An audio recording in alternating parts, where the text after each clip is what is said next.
Welcome student, this is second part of chapter first, Indian Constitution at Work, class 11th.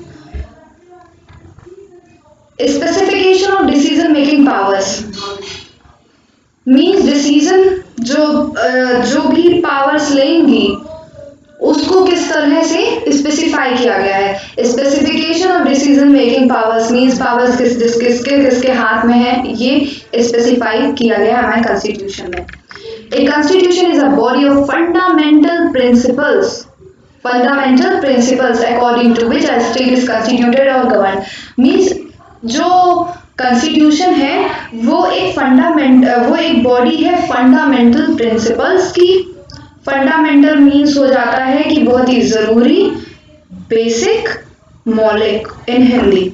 Principles सिद्धांत means rules regulations जिसके according एक state constitute होता है या फिर govern होता है।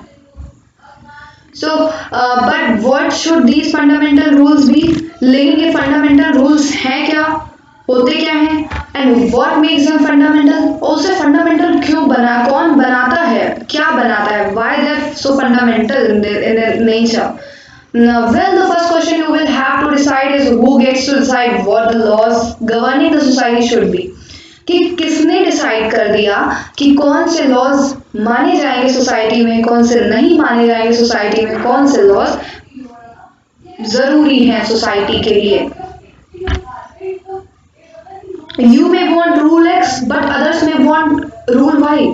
मैं X चाह रही हूँ, आप Y चाह रहे हैं। How do we decide whose rules or preference should govern us? हम कैसे डिसाइड करते हैं कि किसी का रूल या फिर प्रेफरेंस हमें गवर्न करेगा। You may think the rules you want everyone to live by are the best. तुम सोच रहे हो कि तुम्हारे अकॉर्डिंग जो रूल है वो बेस्ट है किसी के लिए, लेकिन दूसरा सोचेगा कि उनका रूल ज्यादा अच्छा है। How do we resolve this dispute, हम इस डिस्प्यूट को किस तरह से रिजॉल्व करते हैं। So even before you decide what the rules should govern this group, you have to decide. अपने ही ग्रुप को इमेजिन करो, जो हमने लास्ट पार्ट में बताया था कि फर्स्ट पार्ट में कि आप इमेजिन कर रहे हो डाइवर्स ग्रुप को, और उस डाइवर्स ग्रुप में किस किस तरह से चीजें हो रही, पूरे इस चैप्टर में आप वही इमेजिन करते चलो। सो even before you decide what rules, अगर आप सोचते हो रूल्स क्या होंगे, लेकिन उससे पहले ये भी तो सोचो कि कौन डिसाइड करेगा। आप कर रहे हो डिसाइड, आप तो इमेजिन कर रहे हो आप ही करोगे, लेकिन उसमें भी आपको सोचना पड़ेगा कि कौन डिसाइड कर रहा है। तो पूरे उसी चीज को आप लेके चलेंगे तो बहुत ही इंटरेस्टिंग सा आपको पूरा ये चैप्टर लगेगा, तो उसको सोचते हुए चलिए। Who gets to decide what are rules, ये पहले नहीं आता, पहले आता है who gets to decide these rules. So start करते हैं। The constitution has to provide an answer to this question. Constitution करना होता है एक आंसर इस क्वेश्चन के लिए। It specifies the basic allocation of power in a society. ये स्पेसिफाई करता है बेसिक एलोकेशन ऑफ पावर। जो पावर है वो हमारा कॉन्स्टिट्यूशन डिसाइड करता है कि किसको कौन सी पावर है। ये हमारा क्या कौन डिसाइड करता है, कॉन्स्टिट्यूशन। सो सारे आंसर कॉन्स्टिट्यूशन में ही है। It decide who gets to decide what the laws will be. हमारा कॉन्स्टिट्यूशन बताता है कि क्या लॉज होंगे, साथ ही साथ ये भी बताता है व्हाट द लॉज, मतलब कौन उसे बनाएगा। Decide what the laws will be. In principle this question who gets to decide can be answer in many veg.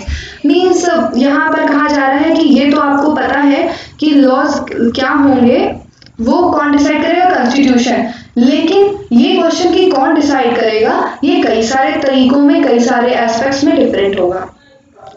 Monarchial constitution की बात करें तो वहां पे मोनार्क डिसाइड करेंगे। मोनार्क अगर नहीं पता है वर्ड तो प्लीज उसे सर्च करें, ये बहुत ही बेसिक सवाल है। In some constitutions like the old Soviet Union, one single party was given the power to decide. Soviet Union में कॉन्स्टिट्यूशन क्या रूल्स होंगे, सोसाइटी क्या करेगी, वो एक ही सिंगल पार्टी डिसाइड करती थी। But in democratic constitution broadly speaking the people get to decide. People get to decide what it means कि हम जा के रूल्स बताते हैं कि नहीं गवर्नमेंट अब ये रूल चेंज कर दो। सो ऐसा तो आपने कभी देखा नहीं होगा। सो बताते हैं आगे कि क्या होता है आखिर। But in democratic constitutions, broadly speaking, the people get to decide, but this matter is not so simple. ये simple matter नहीं है, because even if you answer that the people should decide, it will not answer the question how should the people decide. एक person जाके तो करेगा नहीं। For something to be law, कोई चीज अगर law बने इसके लिए हर एक पर्सन एग्री करे तब होगा।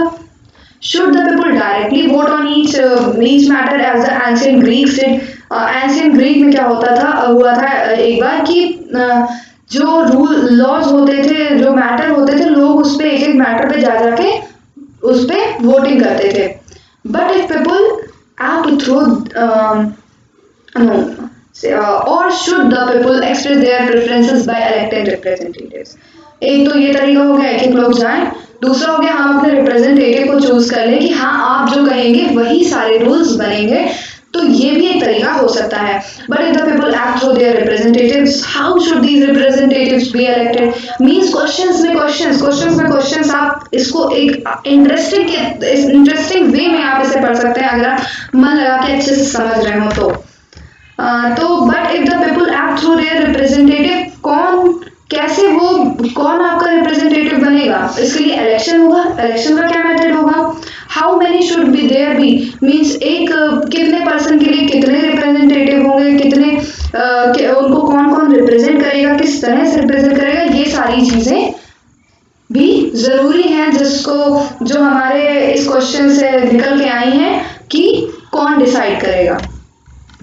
In the Constitution, for example, it is specified that in most instances, Parliament gets to decide laws and policies. Indian constitution में क्या है कि पार्लियामेंट डिसाइड करती है क्या है लॉज और policies, and that parliament itself be organised in a particular manner. और पार्लियामेंट भी जो होती है वो बहुत ही ऑर्गेनाइज्ड मैनर में एक पार्टिकुलर मैनर में ऑर्गेनाइज्ड होती है। Before identifying what the law in any given society is, you have to identify who has the authority to enact it. Means अगर आप आइडेंटिफाई भी कर लेते हैं कि क्या लॉ है किसी सोसाइटी का, तो आपको ये भी आइडेंटिफाई करना पड़ेगा कि कौन सी अथॉरिटी उसे इनैक्ट कर रही है, कौन सी अथॉरिटी उसको बना रही है।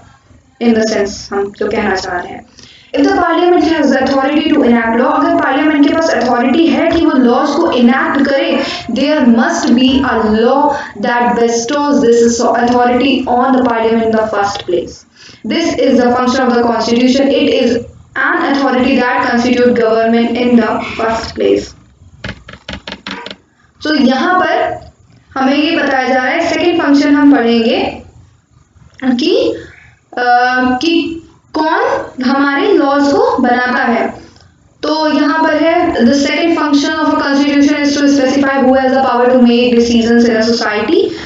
तो यहाँ सेकेंड फंक्शन है कि कॉन्स्टिट्यूशन का कि कौन किसके पास पावर है कि वो सोसाइटी में डिसीजंस ले, और it decides how the government will be constituted, और ये भी ये डिसाइड करता है कि किस तरह से हमारी गवर्नमेंट कंस्टिट्यूट होगी। सेकेंड फंक्शन क्या है कि कौन लॉज पॉलिसीज वगैरह बनाएगा, किसके पास पावर है, और ये भी ये डिसाइड करता है, सेकेंड फंक्शन है हमारा कॉन्स्टिट्यूशन का, कि गवर्नमेंट किस तरह से बनेगी। तो यहाँ पर हमारा सेकंड फंक्शन यही है, और इसको भी हमने आपको लास्ट पार्ट में बताया था कि मेंशन करना बहुत जरूरी हो जाएगा जब आप कॉन्स्टिट्यूशन के ऊपर क्वेश्चन लिख रहे हैं, आंसर लिख रहे हैं। कॉन्स्टिट्यूशन के ऊपर 4-5 नंबर का क्वेश्चन आता है तो ये सेकंड पॉइंट भी आप मेंशन करेंगे। अगर बहुत नंबर का आता है, 10 नंबर का आ जाता है, तो आप सेकंड फंक्शन को लिखेंगे, फिर उसके बाद उसको पूरी अच्छी तरीके से डिस्क्राइब करेंगे जो आपका अबव दिया गया है कि किस तरह से जरूरी है, कहाँ से इसका ओरिजिन हुआ है, जो मीन्स किस तरह से इलेक्ट होता है, या फिर हम कह सकते हैं रिप्रेजेंटेटिव के थ्रू, या फिर हम कह सकते हैं एक मैटर इलेक्ट होता है। तो डिफरेंट चीजें आप लिख सकते हैं अगर आपका ज्यादा नंबर का क्वेश्चन आता है। सो हमारा ये पार्ट यहीं पे खत्म हो रहा है इस चैप्टर का सेकेंड पार्ट। अगर आपको कोई भी क्वेरी है तो आप कमेंट बॉक्स में हमें लिख सकते हैं, एंड नेक्स्ट पार्ट की वीडियो, थर्ड पार्ट की वीडियो इस चैप्टर की आपको डिस्क्रिप्शन बॉक्स में मेंशन है, सो वहां से आप ले सकते हैं। Thank you so much for watching this.